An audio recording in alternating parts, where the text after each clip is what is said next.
बिस्मिल्लाहिर्रहमानिर्रहीम। अस्सलाम वालेकुम दाम क्लास। बेटा उम्मीद है आप सब खैरियत से होंगे। हम जिगर मुराद आबादी की गज़ल नंबर 1 पढ़ रहे थे। पेज नंबर आपकी बुक का आ रहा है जी 141, ठीक है 141। और जिगर मुराद आबादी की गज़ल का पहली गज़ल के आखिरी 2 शेर रहते हैं। और ये हमारे पास शेर नंबर 6 देखें। मोहब्बत में एक ऐसा वक्त भी दिल पर गुज़रता है, मोहब्बत में एक ऐसा वक्त भी दिल पर गुज़रता है कि आंसू खुश्क हो जाते हैं तो ग़यानी नहीं जाती। हवाला है शायर के कलाम की खुसूसियात। सिर्फ हेडिंग लिखनी है, हेडिंग के नेम लिखने हैं। फिर उसके बाद तीसरी हेडिंग हले लुगत में आपके पास तोग़यानी का मायनी सैलाब, सीन जे लाम अलिफ बे, सैलाब या तूफ़ान, सैलाब कह लें। फिर उसके बाद मफ़हूम। अगली हेडिंग क्या है जी आपके पास बेटा? मफ़हूम की। मफ़हूम क्या आता है कि मोहब्बत में कभी कभी ऐसी हालत से भी गुज़रना पड़ता है जब गम की शिद्दत की वजह से रो रो कर आंसू खुश्क हो जाते हैं, ठीक है। गम की वजह से रो रो कर आंसू खुश्क हो जाते हैं, मगर दिल से दर्द की शिद्दत कम नहीं होती, ठीक है। मगर दिल से दर्द की शिद्दत यानी शिद्दत गम को तोग़यानी से तशबीह दी गई है, ठीक है।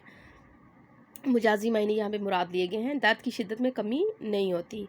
आपके पास मरकज़ी ख्याल एक ही लाइन का आएगा कि महबूब जो है वो बेवफा और संग दिल है। मरकज़ी ख्याल क्या है जी? एक पॉइंट कि महबूब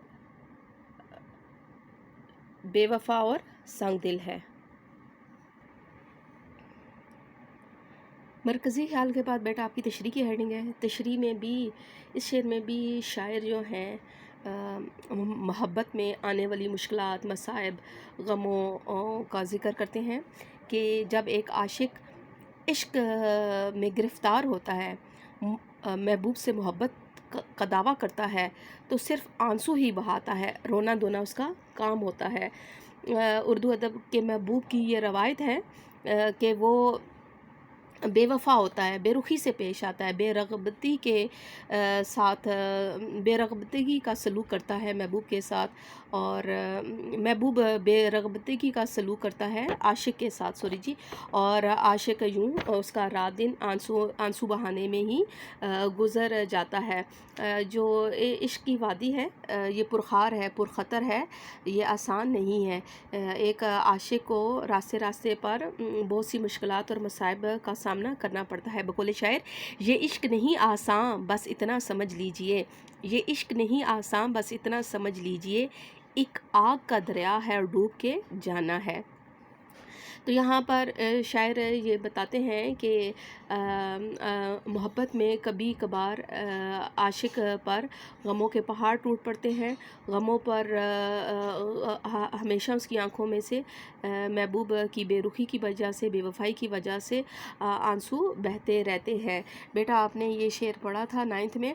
अश्क आँखों में कब नहीं आता, अश्क आँखों में कब नहीं आता, लहू आता है जब नहीं आता। तो हमेशा उसकी आँखों से आंसू ही बहते रहते हैं। और कहते हैं कि गमों पर रोते रोते उसके आंसू खुश्क हो जाते हैं, मगर उसके दिल में दर्द का जो तूफ़ान है उसी तरह ठाठे मारता है। दिल इसी तरह गम की आग में जलता है, मगर आँख से आंसुओं के बहने का सिलसिला ख़त्म हो जाता है। बक़ौल शायर यहाँ पर आपके पास शेर आ जाएगा। शेर नोट्स के अंदर भी बहुत ज़्यादा लिखे हुए हैं। यहाँ पर आपके पास फिरते हैं मीर ख़वार कोई पूछता नहीं, फिरते हैं मीर ख़वार कोई पूछता नहीं, इस आशिकी में इज़्ज़त सादात भी गई। यह एक और शायर कहते हैं, मेरी किस्मत में गम गर इतना था, दिल भी यारब कई दिए होते, और मौत का भी इलाज हो शायद, मौत का भी इलाज हो शायद, ज़िंदगी का कोई इलाज नहीं। तो यहाँ पर भी कि इब्तिदाई इश्क में جو ایک خالی دنیا عاشق اپنے ذہن میں بساتا ہے، ایک سہانا خواب دیکھتا ہے کہ محبوب اس کی محبت کی قدر کرے گا، اس کا قرب حاصل ہوگا، اس کی اس کا دیدار کرے گا، اس سے ہم کلام ہوگا، تو یہ محض صرف خواب ہی رہتا ہے، حقیقت اس کے برعکس ہے۔ اور کہتے ہیں شاعر یہاں پر کہ محبت صرف پھولوں کا بستر نہیں ہے، اس پر پرخار کانٹ کانٹے بھی عاشق کے لیے بےتاب ہوتے ہیں۔ محبوب سنگ دل ہے، ہرجائی ہے، اور ملن کی کوئی صورت نہیں ہے، جس کی وجہ سے عاشق کو جدائی کی اذیت برداشت کرنی پڑتی ہے۔ بقول شاعر یہ شعر ہے: اذیت مصیبت ملامت بلائیں، اذیت مصیبت ملامت بلائیں، تیرے عشق میں ہم نے کیا کیا نہ دیکھا۔ یہ ایک اور شاعر کہتے ہیں: تم ہمارے کسی طرح نہ ہوئے، تم ہمارے کسی طرح نہ ہوئے، ورنہ دنیا میں کیا کیا نہیں ہوتا۔ یہ شاعر کہہ رہے ہیں، میر تقی میر کہتے ہیں: اس شور سے اگر میر روتا رہے گا، اس شور سے اگر میر روتا رہے گا، کاہے کو دنیا کو سوتا رہے گا۔ یہ جو دیکھوں تو آنکھوں سے لہو بہے، جو دیکھوں تو آنکھوں سے لہو بہے، نہ دیکھوں تو جی پر قیامت رہے۔ تو شاید بھی یہ بات کہہ رہے ہیں کہ محبت میں دل کی عجیب حالت ہوتی ہے، کبھی روتا ہے، کبھی ہنستا ہے، کبھی محبوب کی جدائی، بے وفائی، بے رخی پر اس قدر روتا ہے کہ آنکھوں سے آنسو خشک ہو جاتے ہیں، اور پھر آنسوؤں کی جگہ خون بہتا ہے، اور دل میں نہ تھمنے والا ایک طوفان درد کا کھڑا ہو جاتا ہے، اور اس درد میں کسی طور پر بھی کمی واقع نہیں ہوتی۔ یہ درد دل کا طوفان ایک دن اسے لے ڈوبے گا اور فنا کر دے گا۔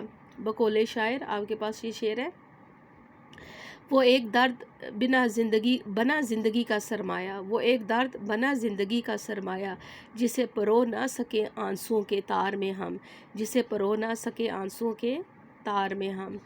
تو بیٹا حاصل کلام یہی ہے کہ شاعر نے سادہ اور آسان الفاظ میں اپنے دل کی جو جذبات و احساسات ہیں اور اپنے غموں کو بیان کیا ہے۔